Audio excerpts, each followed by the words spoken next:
Heute erzähle ich Ihnen die Geschichte eines Verbrechers, dessen Taten in ganz Südkorea für Aufsehen sorgten, während seine Fassade als harmloser Familienvater lange Zeit die schreckliche Wahrheit verbarg. Sie sind auf meinem Kanal, wo wir reale Verbrechen und seltsame Phänomene untersuchen. Wenn Sie sich für solche Themen interessieren, abonnieren Sie uns unbedingt. Und jetzt tauchen wir ein in die heutige Geschichte. Alles begann in dem kleinen Dorf Sin-Chemong, etwa 150 Kilometer von Seoul entfernt. Dort ist es normalerweise ruhig und friedlich.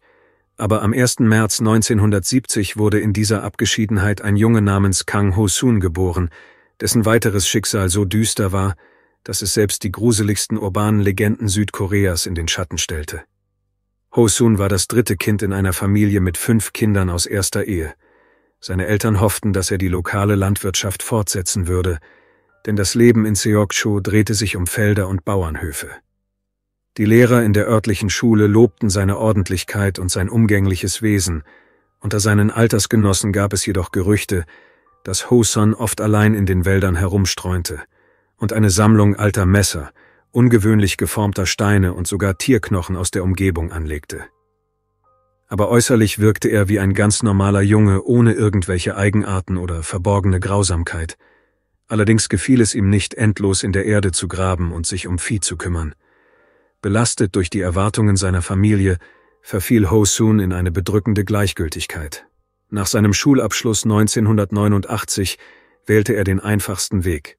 Zunächst half er seinen Verwandten auf dem Bauernhof, dann meldete er sich, um dem langweiligen Alltag zu entkommen, bei den Streitkräften der Republik Korea. Vielleicht hoffte er, dort seine Berufung zu finden, aber alles endete in Schande. In der Armee verfiel Ho-soon dem Kleindiebstahl. Und einmal, als er aus dem Urlaub zurückkam, wurde er beim Diebstahl einer Kuh erwischt. Für dieses Vergehen wurde er natürlich sofort aus dem Dienst entlassen, mit einem Vermerk über seine Unredlichkeit in seiner Personalakte, und das nur 1,5 Jahre nach seiner Einberufung. Die Enttäuschung trieb Ho-soon dazu, von einem Job zum nächsten zu wechseln. Er arbeitete als Lkw-Fahrer, verdiente sich etwas auf dem Bau und in kleinen Geschäften dazu. Schließlich lernte er eine Frau kennen, die er liebte und heiraten wollte. Die Hochzeit erfolgte schnell. Mit 22 Jahren war er bereits verheiratet und wurde bald Vater von 2 Jungen. Die Einheimischen dachten, das Familienleben habe ihn zur Ruhe gebracht. Ho-soon sprach oft von seiner Frau und seinen Söhnen, aber die Realität sah anders aus. Das junge Ehepaar stritt sich ständig. Beide waren erschöpft von der täglichen Routine und der Sorge um die Kinder. Man sagt, dass ihre Streitereien manchmal sogar über die Wände des Hauses hinaus zu hören waren. Als der zweite Sohn geboren wurde, war die Geduld am Ende, und 1998 ließ Ho-soon sich von seiner Frau scheiden. Damals beschloss er, das Dorf zu verlassen und ganz von vorne anzufangen. Er packte seine Sachen und zog mit seinen Kindern in eine kleine Stadt etwas nördlich seines früheren Wohnortes. Dort, so glaubte er, erwartete ihn ein besseres, moderneres Leben. Das Leben, von dem er immer geträumt hatte. Nun stand er vor der Aufgabe, ein stabiles Einkommen zu finden, um zumindest sich und seine Kinder ernähren zu können.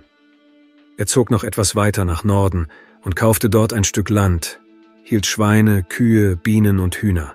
Kurz gesagt, er wurde Bauer. Die Dorfbewohner fragten sich, wie lange er wohl durchhalten würde. Auf den ersten Blick sah er wirklich wie ein ehrbarer Landwirt aus, der sich selbst mit Fleisch und Honig versorgte. Nur eine Kleinigkeit täuschte alle. Ho-soon hatte die Angewohnheit, streunende Hunde bei sich aufzunehmen. Die Leute, die die Wahrheit nicht kannten, dachten, er habe Mitleid mit den armen Tieren. In Wirklichkeit hielt er sie jedoch für andere Zwecke. Sagen wir so, die Grenze zwischen Mensch und Monster in seinem Kopf war längst verschwommen. Seine sogenannten Experimente und kulinarischen Versuche wurden immer düsterer.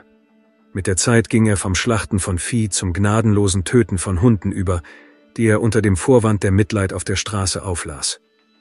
Es ist bekannt, dass viele Serienmörder mit Gewalt gegen Tiere beginnen, und Ho-soon war da keine Ausnahme.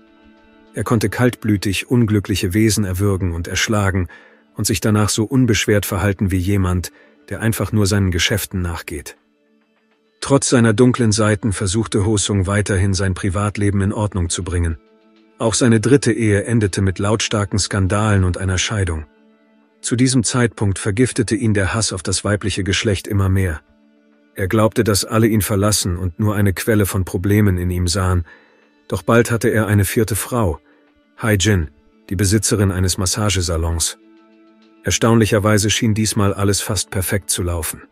Sie arbeiteten zusammen. Sie brachte ihm Massagetechniken bei, während er weiterhin an seiner Farm festhielt, in der Hoffnung, dass das gemeinsame Einkommen ihnen beiden Stabilität verschaffen würde. Bevor wir in diese erstaunlich spannende Geschichte eintauchen, denken Sie einmal darüber nach, wie ist es, mit einem Menschen in 4 Wänden zu sein, der Ihnen einst nahe stand, nun aber Ihr schlimmster Feind sein könnte? Wie können psychischer Druck, Angst und Schuldgefühle Menschen verändern? Wie können sie einander gegenüberbringen? Wenn man sich solche Fragen stellt, ist es an der Zeit, sich einem besonderen Genre zuzuwenden, dem hermetischen Psychothriller. Er entsteht dort, wo es außer dem Leser keine Zeugen gibt. Stellen Sie sich vor, eine leere Wohnung im Herzen Japans. Fast alles wurde herausgeräumt. Auf dem Boden liegen nur einfache Tatami-Matten. Anstelle eines Tisches steht ein Reisekoffer. Hiro und Aki sitzen sich gegenüber. Einst waren sie ein Paar, teilten dieses Haus, ihre Träume und ihr Leben. Jetzt müssen sie hier ihre letzte Nacht verbringen, balancieren zwischen Vertrauen und Misstrauen. Mit jeder Minute wird die Atmosphäre dichter. Sie erinnern sich nicht nur an den Schmerz, sondern auch an das Geheimnis eines Mordes, für den jeder den anderen verantwortlich macht. Dies ist kein lauter Fall über einen Serienmörder, keine blinkenden Polizeilichter und kein Adrenalinrausch bei einer Verfolgungsjagd, sondern ein fesselnder psychologischer Zweikampf in einem geschlossenen Raum. Eine solche Tiefe und Spannung kann man nur mit den Romanen von Minato Kana, der Königin des japanischen Thrillers, vergleichen. 2 Sichtweisen, 2 Bewusstseine, fest in einem Raum eingeschlossen, ohne Fluchtmöglichkeit. Der Roman, der mit dem wichtigsten Preis für spannende Literatur in Japan ausgezeichnet wurde, enthüllt die dunkelsten Winkel der Seele. Ein seltener Fund für alle, die echte Psychothriller schätzen, in denen sich Wahrheit, Lüge und Angst in jedem Blick, jedem Wort und jedem Schatten vermischen. Und dann, am 30. Oktober 2005, wurde das geregelte Leben von Ho-Sun auf den Kopf gestellt. An diesem Tag wollte seine 4. Frau, Hai-Jin, ihre Mutter besuchen. Sie spazierten zusammen, tranken eine Tasse Kaffee und unterhielten sich lange über Alltägliches. Und dann, als sie im Haus saßen, rochen die Frauen plötzlich einen beißenden Rauchgeruch. Die Flammen schlugen so schnell aus, dass sie innerhalb weniger Minuten fast alle Zimmer erfasst hatten. Das Schrecklichste daran war, dass sich der Brandherd genau in der Ecke des Hauses befand, in der Hai-Jin und ihre Mutter waren. Die Rettungskräfte trafen ein, aber die Frauen hatten kaum eine Chance zu entkommen. Beide starben, bevor das Feuer unter Kontrolle gebracht werden konnte. Ho-Sun kam, nachdem er von seinen besorgten Verwandten von dem Vorfall erfahren hatte. Sein niedergeschlagener, fast distanzierter Zustand gab Anlass zu Spekulationen. Einige glaubten, er habe sich aufgrund des starken Schocks zurückgezogen, andere suchten nach anderen Erklärungen. Doch Hai-Jins Angehörige, die von ihrem Tod erschüttert waren, hofften auf eine umfassende Untersuchung der Umstände der Tragödie. Die offizielle Untersuchung kam jedoch zu dem Schluss, dass es sich um einen tragischen Unfall handelte. Möglicherweise hatte ein defekter Stromkabel oder eine andere Kleinigkeit zu dem verheerenden Brand geführt. Es wurden keine Hinweise auf eine böswillige Absicht gefunden und der Fall wurde bald abgeschlossen. Für Ho-Sun war der Verlust seiner Frau ein schwerer Schlag. Er zog sich in sich selbst zurück, wirkte oft erschöpft und ließ laut einigen Bekannten häufig seine Wut an Kleinigkeiten aus. Die Nachbarn sagten, er habe sich mit den Menschen gestritten und sei immer seltener auf der Straße gesehen worden. Damals schrieb man das alles dem Kummer und der Verwirrung des Mannes zu, dessen gewohnte Lebensordnung von einem Tag auf den anderen zusammengebrochen war. Eines Tages, offenbar gelangweilt von Tieren, begann Ho-Sun, Menschen zu jagen. Sein erstes Opfer war eine Mitarbeiterin der örtlichen Verwaltung, die frühmorgens auf dem Weg zur Arbeit war. Als er an ihr vorbeifuhr, hielt er an und bot ihr an, sie mitzunehmen. All dies begleitete er mit seiner gewohnten Maske der Freundlichkeit. Die Frau sah keinen Grund zur Beunruhigung und willigte ein, doch schon nach wenigen Minuten bemerkte sie, dass sie in eine ganz andere Richtung fuhren. Als sie nach ihrem Handy griff, riss Ho-Sun es ihr gewaltsam aus der Hand. Dann fuhr er sie an einen abgelegenen Ort, wo er sie schlug und mit ihren Strümpfen erwürgte. Die Leiche vergrub er in der Nähe seines Hauses, nachdem er ihr die Fingerspitzen abgeschnitten hatte, um die Suche nach Beweisen zu erschweren. Als Ho-Son zurückkam, verhielt er sich, als wäre nichts gewesen. Er lebte sein Leben weiter wie zuvor. Er kümmerte sich um sein Vieh, jobbte in einem Massagesalon und hörte dabei aufmerksam die Nachrichten, um zu erfahren, ob nach der vermissten Frau aktiv gefahndet wurde. Er hörte jedoch nichts Wesentliches. Die Polizei hatte zu diesem Zeitpunkt weder Zeugen noch Hinweise. Alles deutete darauf hin, dass Ho-Son der Justiz entkommen war. Nach ein paar Monaten verspürte er wieder das Verlangen nach diesem unheimlichen Adrenalinkick. Am 14. Dezember 2006 machte er sich auf den Weg in eine Stadt südlich von Seoul. Ho-Son wählte den Ort für seine Jagd sehr sorgfältig aus. Bars und Karaoke-Clubs, in denen junge Hostessen arbeiteten, die daran gewöhnt waren, dass Kunden ihnen nach Schichtende anboten, sie nach Hause zu fahren oder den Abend fortzusetzen. Er lernte eine 45-jährige Frau kennen, die sich bereit erklärte, mit ihm etwas zu trinken und in sein Auto zu steigen, in der Hoffnung auf ein angenehmes Ende der Nacht. Aber das Ergebnis war das gleiche: eine einsame Straße, Ersticken, Verstecken der Leiche. Anscheinend fühlte er sich wie der König der Welt. Ho-Son fand immer wieder Opfer unter ähnlichen Umständen und bereits 10 Tage später, noch im selben Dezember, traf er eine weitere Frau, ebenfalls eine Karaoke-Mitarbeiterin. Die Geschichte wiederholte sich. Unter dem Vorwand, »Komm, wir fahren zu mir und ruhen uns aus«, brachte er die Frau in eine dunkle Ecke und tötete sie leise. Sein Verlangen nach Gewalt wuchs nur noch mehr. Anfang Januar 2007, innerhalb von nur 4 Tagen, beging er 3 weitere Morde. Unter seinen Opfern waren eine 52-jährige Büroangestellte, eine 37-jährige Hostess und eine 21-jährige Studentin. Die Tatsache, dass seine Opfer unterschiedlichen Alters und unterschiedlicher Berufe waren, deutete darauf hin, dass Ho-Son praktisch jede Frau auswählte, die ihm vertraute. Am Morgen des 8. Januar 2007 war die Liste der von ihm ermordeten Menschen auf 7 angewachsen. Fast alle Fälle waren ähnlich: freundliche Unterhaltung, Angebot mitzufahren oder bei ihm zu Hause etwas zu trinken. Die Polizei schlug Alarm. Die Stadt und die Umgebung waren erschüttert von der Reihe mysteriöser Verschwinden. Aber Ho-Son spürte, dass es Zeit war, sich zurückzuziehen, und stellte seine Aktivitäten plötzlich ein. Vorübergehend beschloss er, sich auf seine Finanzen zu konzentrieren.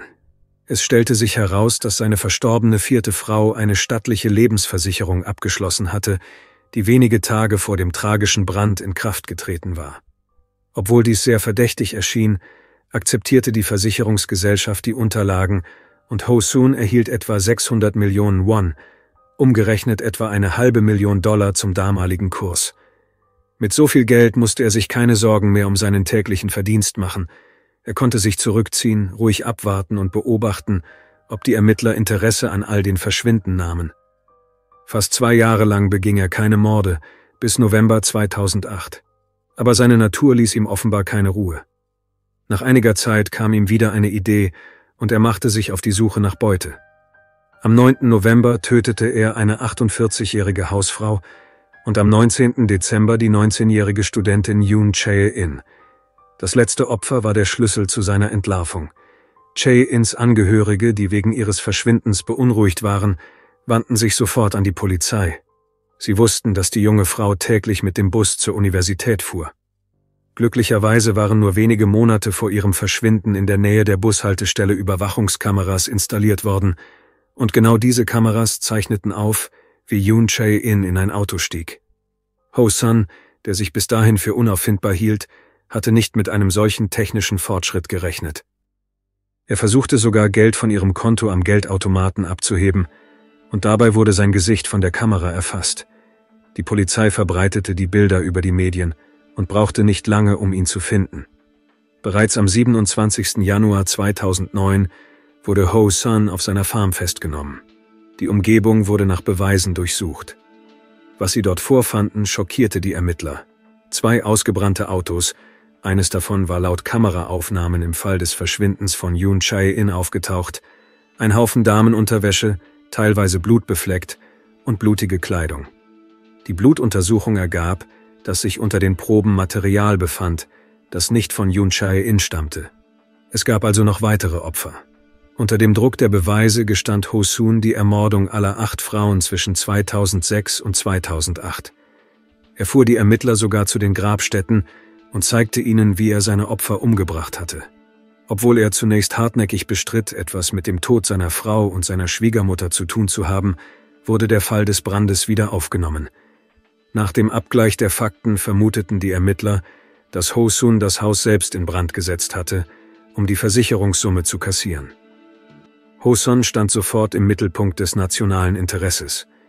Die Presse verbreitete gierig Details, während Menschenrechtsaktivisten forderten, sein Gesicht nicht zu veröffentlichen, da in Südkorea die Privatsphäre von Angeklagten geschützt wird, um unschuldigen Verwandten keinen Schaden zuzufügen.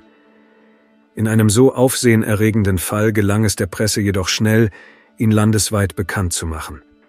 Später trug gerade die Geschichte von Ho-sun dazu bei, dass die Vorschriften zur Geheimhaltung von Daten über Straftäter verschärft wurden. Vor Gericht gestand er eine Reihe von Morden, versuchte jedoch, sich von den Vorwürfen der Brandstiftung und des Mordes an seiner Frau und seiner Schwiegermutter freizureden. Der Richter hielt jedoch alle vorgelegten Beweise für ausreichend und berücksichtigte die lange Liste früherer Straftaten. Ho-sun wurde in 10 Fällen angeklagt. Mord, darunter der an seiner Frau und seiner Schwiegermutter, sowie Brandstiftung. Am 22. April 2009 wurde er zum Tode verurteilt. Doch das ist noch nicht alles. Das Problem ist, dass in Südkorea seit 1997 ein Moratorium für die Todesstrafe gilt. Das bedeutet, dass die Gerichte zwar weiterhin Todesurteile verhängen, diese aber faktisch nicht vollstreckt werden. Formal wartet er auf die Vollstreckung seines Urteils, verbüßt aber im Grunde eine lebenslange Haftstrafe. Den Angehörigen der Verstorbenen ist das kaum ein Trost. Ihre Angehörigen sind nicht mehr zurückzubringen. Aber die Gesellschaft kann sicher sein, dass dieser Mann nie wieder auf freien Fuß kommen wird. Was seine Kinder betrifft, nach den wenigen Informationen, die es gibt, haben beide Jungen ihren Nachnamen geändert und versuchen, sich aus der Öffentlichkeit herauszuhalten und jede Erwähnung ihrer Vergangenheit zu vermeiden. Ihr weiteres Schicksal ist unbekannt. Eines ist jedoch klar: Das Leben mit einem solchen Vater hat tiefe Spuren bei ihnen hinterlassen.